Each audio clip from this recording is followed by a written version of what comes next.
Benwell. Thank you, Mr. Speaker. At the CBI conference on Monday, the Chancellor said, and I quote, "I'm clear, I'm not coming back with more borrowing or more taxes. I know that telling the truth to this House is important to the Prime Minister. So will he repeat his Chancellor's pledge now?" Mr. Speaker, we set out our position at the budget that was just set out. We're fixing the foundations. We're dealing with the £22 billion black hole that they left. I'm not going to write the next 5 years of budgets here at this dispatch box. But, Mr. Speaker, we said we wouldn't hit the pay slips of working people. We passed the budget, we invested in the future, and we kept that promise. Mr. Speaker, he's not fixing any foundations. He's making everything worse. The whole House would have heard him refuse to repeat the Chancellor's pledge, a pledge as worthless as the manifesto promises that he's talking about. If he is fixing foundations, why is it that the PMI index shows that business confidence has crashed since the budget? Mr. Speaker, we're fixing the foundation. We've got record investment into this country. But she talks about tax rises. Mr. Speaker, 2 weeks ago, she stood there and said that she wanted all the investment, all the benefits of the budget, but she didn't know how she was going to pay for it. I noticed that, having come here criticising the national insurance rises over and over again, on Monday she admitted that she wouldn't reverse the position that we set out.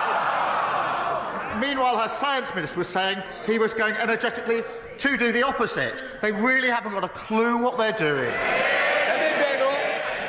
Mr. Speaker, if he wants to know what Conservatives would do, he should resign and find out. Until then...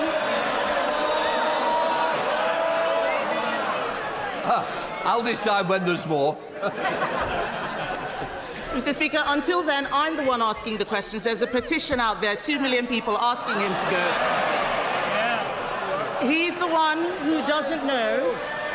He's the one who doesn't know how things work. It is not government that creates growth, Mr. Speaker. It is business. His employment secretary, I don't see her here, she wants more young people in work. But businesses say they are cutting jobs because of the Chancellor's budget.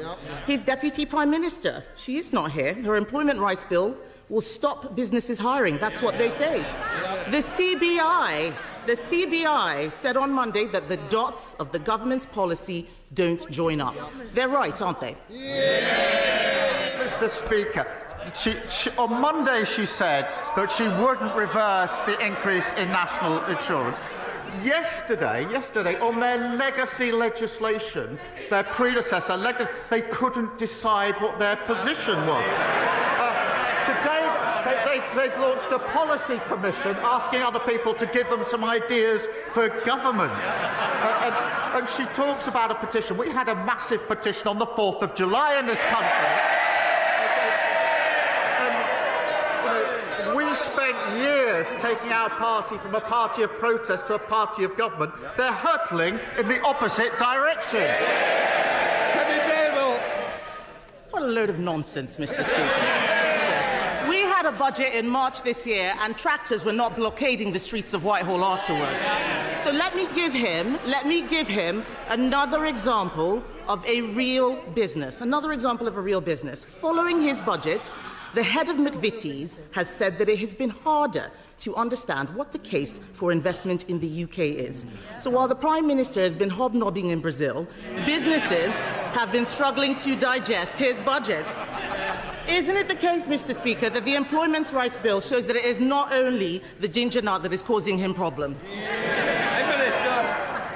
I was attending the G20. I suspect on their current trajectory they don't know whether they're going to attend the G20 or not. Maybe the Policy Commission will come up with an answer on that one. But we've had record investment from overseas into this country. And she keeps carping from the sidelines. She says at this dispatch book, she wants all the benefits of the budget, all the investment, but she doesn't want to pay for any of it. Mr. Speaker, she's racked up £6.7 billion of unfunded commitments in just 3 weeks as leader of the opposition. So once it comes to the economy, we're the ones growing the economy.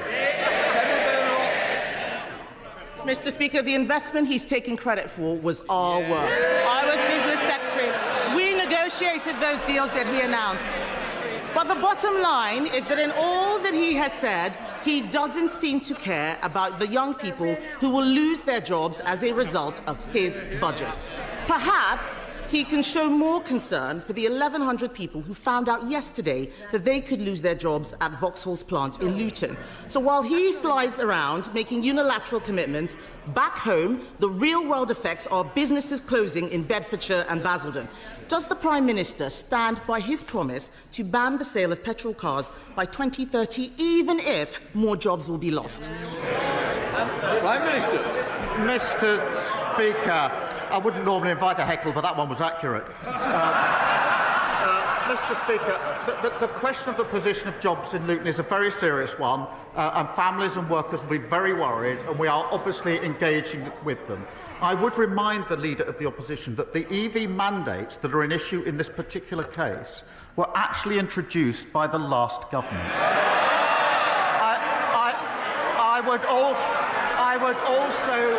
I would also remind her that she was the Business Secretary that introduced them. We're getting on with supporting those communities. She's shouting from the sideline.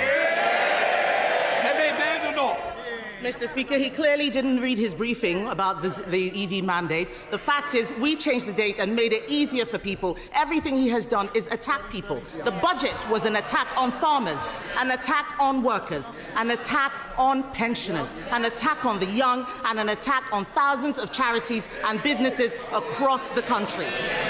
The whole system is broken, Mr. Speaker, and he is making things worse. He is making things worse.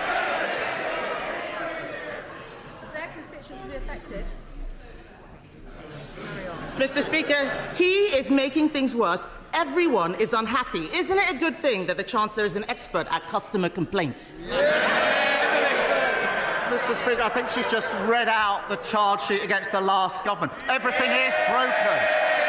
And they come here every week with absolutely nothing to offer except complaints. Nothing constructive, no new ideas. They don't know what they're doing from one day to the next.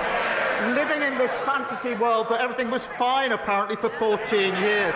Well, the country's fed up with those fantasies. They've got rid of those fantasies. We're going to take the hard decisions. They're jumping on every bandwagon that's passing. We're taking the country forward. Imran Hussain. Thank you, Mr. Speaker. If you like this, don't forget, please like, subscribe, comment and share. Be much appreciated. Thank you all.